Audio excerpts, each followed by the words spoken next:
Assalamualaikum warahmatullahi wabarakatuh. Pada kesempatan ini kita akan melanjutkan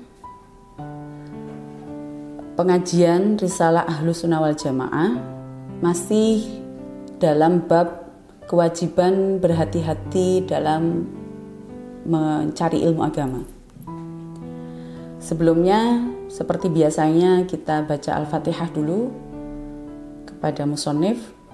Bismillahirrahmanirrahim. Kiai Haji Hasyim Asy'ari. Al-Fatihah. A'udzubillahi minasyaitonirrajim. Bismillahirrahmanirrahim. Alhamdulillahirabbil alamin arrahmanirrahim maliki yaumiddin. Iyyaka na'budu wa iyyaka nasta'in. Ihdinas siratal mustaqim. Siratal ladzina an'amta 'alaihim ghairil maghdubi 'alaihim waladdallin. Rabbighfirli wa liwalidayya walil mu'minina amin. Kita lanjutkan membaca matan Risalah Ahlus Sunnah wal Jamaah, dan ini mungkin adalah penjelasan terakhir dari bab kewajiban berhati-hati di dalam mencari ilmu agama. Warawa, dan telah meriwayatkan sapa At-Tabrani, Imam Tabrani, an Abi Dardai, dari Abu Darda radhiyallahu anhu, inna akhwafa sesungguhnya lebih ditakutkan suatu perkara. Inna akhwafa ma, sesungguhnya lebih ditakutkan perkara. Akhafu, takut sapa ingsun, ala ummati, yang saya takutkan sapa ingsun, yang takut sapa ingsun, ala ummati, kepada umatku, iku al-a'immatul mudilluna, para imam yang menyesatkan. Warawa, dan meriwayatkan sapa al-imamu Ahmad, Imam Ahmad, an Umarin radhiyallahu anhu, inna akhwafama, sesungguhnya lebih ditakutkan perkara, akhafu, yang takut sapa ingsun, ala ummati, ing atase umat ingsun, iku kullu munafiqin, setiap munafik, alimil lisani, yang pinter lisannya. Qala al-Munawi, berkata sapa Imam Munawi rahimahullahu taala, ai tegese, ai katsiri alimil lisani, tegese akeh, banyak orang yang pinter lisannya, jahilil qalbi, bodoh hatinya, wal amali, dan amalnya.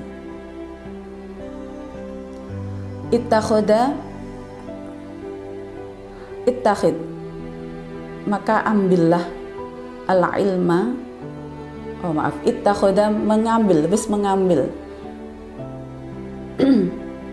sapa munafik, al-ilma, ing ilmu, hirfatan, ing keahlian, yata'akkalu, yang mendapatkan makan sapa munafik, biha, dengan hirfah tadi, wa ubahatan, dan kesombongan, yata'azzazu, yang mendapatkan kemuliaan, biha, kelawan kesombongan itu, yada'u, yang mengajak sapa munafik, annasa, ing menungso, ilallahi ta'ala, kepada Allah ta'ala, wa yafiru, dan berpaling sapa munafik, huwa, ya munafik, iku minhu, dari Allah.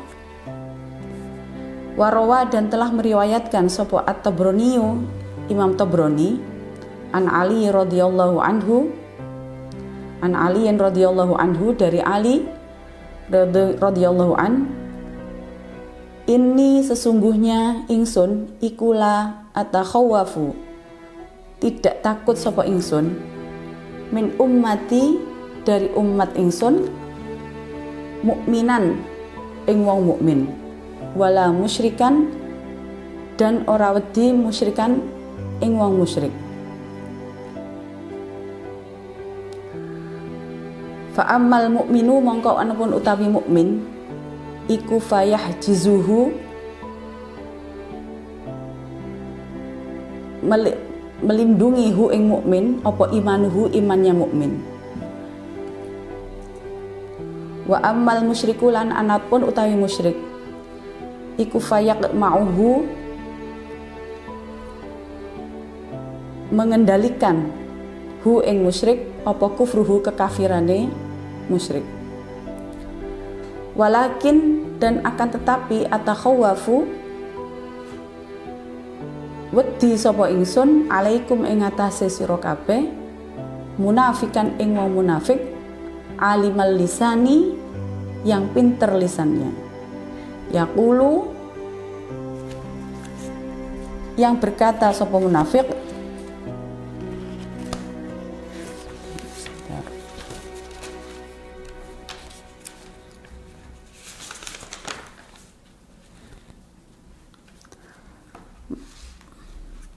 yaqulu yang berkata sapa munafik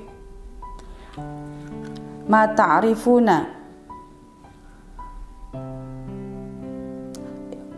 berkata ma ing sesuatu ta'rifuna kang mengetahui sapa kalian wa ya'malu dan beramal sapa munafik ma ing sesuatu tungkiruna kang mengingkari sapa kalian. Wa an Ziyad bin Hudair rahimahullah dan saking Ziyad bin Hudair rahimahullah taala qala berkata siapa Ziyad qala bersabda sapa nabi li kepada qala berkata li kepadaku sapa Umar bin Khattab radhiyallahu anhu hal ta'rifu apakah mengetahui sapa sira ma ing perkara yahdimu kang menghancurkan apa ma al islama ing Islam. Qultu berkata sapa ingsun la. Qala berkata sapa Umar bin Khattab yahdimuhu menghancurkan hu ing Islam apa zalatul alimi hilangnya para alim jidalul munafiqi dan debatnya para munafik bil kitab kelawan kitab jidalul munafiqi debatnya para munafik bil kitab kelawan kitab wa hukmul a'immatil mudillina dan hukum para imam yang sesat.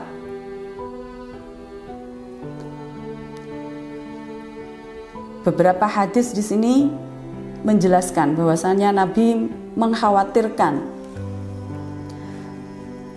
terhadap umatnya, yaitu para imam-imam yang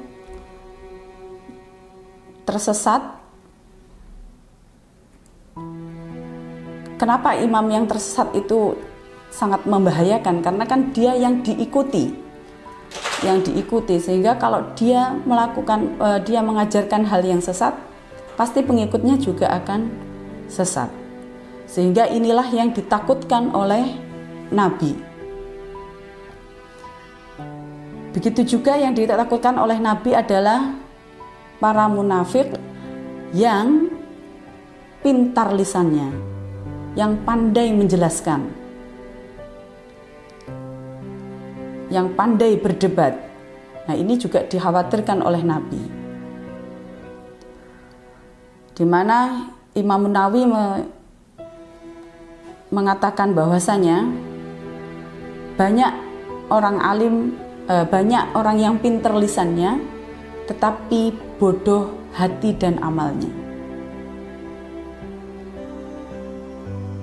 Di mana dia mengambil ilmu itu hanya untuk tadi kepentingan dunia, untuk mencari makan, ya, mengambil ilmu itu hanya untuk kepentingan dunia, untuk mencari makan, dan juga untuk kesombongan, untuk mencari kemuliaan dari manusia. Dan kemudian para munafik itu juga mengajak para manusia. Jadi namanya munafik berarti kan dia mengajak manusia ke jalan Allah, tetapi dia sendiri berpaling dari jalan Allah. Ya, itu adalah orang munafik. Jadi dia mengajak orang-orang ke jalan Allah, tetapi dia sendiri tidak berada di jalan Allah.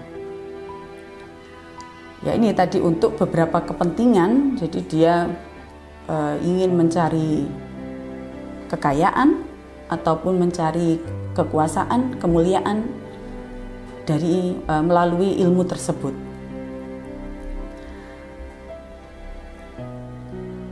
Nah, di sini Nabi itu tidak mengkhawatirkan terhadap umat mukmin ataupun musyrik. Artinya di situ sudah jelas kalau mukmin, orang yang beriman itu pasti dia akan terlindungi. Imannya itu akan melindungi mukmin tersebut. Sedangkan yang musyrik juga dia akan dikendalikan oleh kekafirannya tersebut. Jadi sudah jelas, ya, musyrik itu jelas dia ingkar, ya, dia jelas sudah ingkar terhadap Allah. Dan mukmin itu jelas beriman kepada Allah. Artinya ini sudah jelas. Nah, yang ditakutkan oleh Nabi adalah yang munafik ini. Munafik itu ya tadi, dia mengajak orang-orang untuk beriman atau untuk ke jalan Allah, tetapi dia sendiri tidak. Ya, di mana munafik ini munafik yang pinter lisannya. Yang lisannya itu yang bagus penjelasannya. Sehingga dapat menarik orang, ya, dapat mengajak orang. Dan dia mengatakan sesuatu yang sudah diketahui, yang sudah kita ketahui, dan dia melakukan sesuatu yang kita ingkari. Itu munafik tadi. Kemudian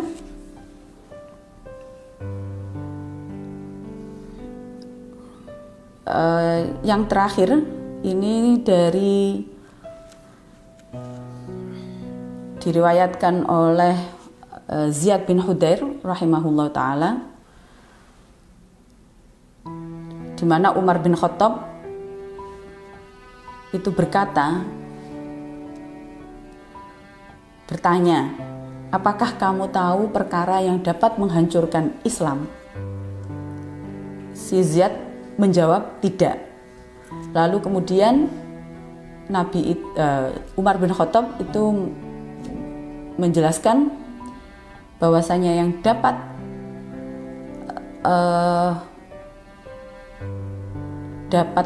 menghancurkan Islam itu adalah zalatul alimi, itu keplesetnya orang alim. Jadi bukan hilangnya orang alim, tapi keplesetnya orang alim, dan debatnya para munafik tentang kitab, tentang Al-Quran, dan juga hukum-hukum yang dari imam-imam yang tersesat. Nah, ini kalau sudah seperti ini, jadi sudah banyak orang alim yang berbuat salah, kemudian para munafik itu memperdebatkan Al-Quran, dan kemudian hukum-hukum itu dikeluarkan dari para imam yang sesat tadi, maka Islam itu akan hancur. Ya, ini tentunya kita tidak menginginkan hal ini, tidak menginginkan Islam itu hancur sebagaimana agama-agama samawi terdahulu. Kita inginkan Islam ini tetap ada, ya, sampai memang ada batas pada batas waktu kiamat nanti terjadi. Berarti kan ini menjadi sebuah tantangan bagi kita semua untuk saling mengingatkan, ya, supaya yang tadi, yang misalnya generasi muda ini, terutama generasi muda ini, kalau misalnya nanti ditakdirkan untuk jadi orang yang alim, maka berusaha untuk tidak salah, ya, berusaha untuk tidak salah. Namanya berusaha memang harus diusahakan. Tapi kalau misalnya sudah berusaha tapi kok tetap salah, ya tinggal diakui dan dibenarkan kembali. Kemudian juga menghindari berdebat dengan para munafik, terutama terkait dengan Al-Quran, dan juga harus kritis terhadap atau tidak menjadikan orang-orang yang sesat itu menjadi pimpinan kita, menjadi pemimpin kita. Jadi kita berusaha untuk memilih para imam atau para pemimpin itu yang lurus, yang tidak sesat. Saya kira itu yang bisa saya sampaikan, dan ini merupakan akhir dari bab kewajiban berhati-hati di dalam mencari ilmu agama. Wallahu a'lam bishawab. Semoga kita mendapatkan manfaat dan berkah dari apa yang kita pelajari saat ini. Wabillahi taufiq wal hidayah. Wassalamualaikum warahmatullahi wabarakatuh.